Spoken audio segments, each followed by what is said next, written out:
बिन भगवान को अर्पित किए खाना, ये भी तामसिकता है। भगवान को अर्पित करो, पहले पहले भगवान को भोग लगाओ, तुलसी पत्र डालो। तुलसी पत्र नहीं है तो ये गले में कंठी हम इसीलिए पहनते हैं, जहां नहीं होती तुलसी वहां हम इस तुलसी से ऐसे स्पर्श करा देते हैं तो तुलसी स्पर्श हो जाती है। मनी मन भोग लगाओ ठाकुर जी का और फिर पाओ। फिर देखो, फिर वो भोजन नहीं है। खाना, भोजन, प्रसाद, तीनों में अंतर है। खाना वो है जो सारी दुनिया खाती है, खाना लगा दो। अच्छा, एक जगह तो कहीं कथा थी तो वो मैया बोलती खाना डाल दूं, मतलब थाली में वो जो परोसते हैं तो बोली खाना डाल दूं। वैसे लगता मैया कोई वो बोलते हैं ना, वो घर पे आता वो कुत्ते को रोटी डाल दो, खाना डाल दो, ये कौन सी भाषा, खाना डाल दो। परोसा जाता है, खाना खाया ये भी नहीं बोलते। भोजन पालो, प्रसाद पालो, ऐसा बोलना चाहिए।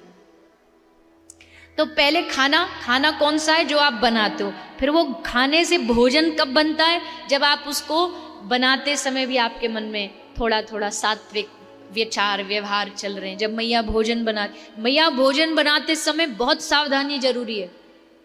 ये नहीं कान में लगा लिया और डिस्को चल रहा है और बना रही है भोजन। भोजन के सारे जो वाइब्रेशन है वो उसमें जाएगा और जो खाएंगे उनकी बुद्धि भी वैसी बनेगी। भोजन बनाते समय माताओं को बहुत सतर्क रहें। घर में आप चाहे 100 नौकर लगा लो, सब काम करवा लो, और भोजन अपने हाथ से। भोजन किसी ऐसे नहीं कि भैया तू बना दे, और अगर बना भी रहे तो कोई सात्विक ब्राह्मण परिवार हो, ब्राह्मण हो, देख कर। तो खाने से भोजन, और फिर जब वही भोजन आप भगवान को अर्पित कर देते हो, भोग लगा देते हो, तो फिर वो भोजन बन जाता प्रसाद। अब वो भगवान का प्रसाद, और प्रसाद पाने से कभी बुद्धि खराब नहीं होगी। प्रसाद से हमेशा बुद्धि का विकास होता है। इसलिए नियम लेके जाइए यहाँ से, घर में सबसे पहले भोजन का भोग लगेगा, भोग लगाइए। भोग लगे ऐसी वस्तु बनाइए घर में, पहली बात तो जिसका भोग लग सके, और फिर भगवान को अर्पित करके उसको ग्रहण करें। और क्यों ना करें, आप सोचो तो सही, जिसने दिया है उसको नहीं देंगे तो किसको देंगे। उनको खिलाइए, उनको पवाइए और फिर प्रसाद ग्रहण करिए।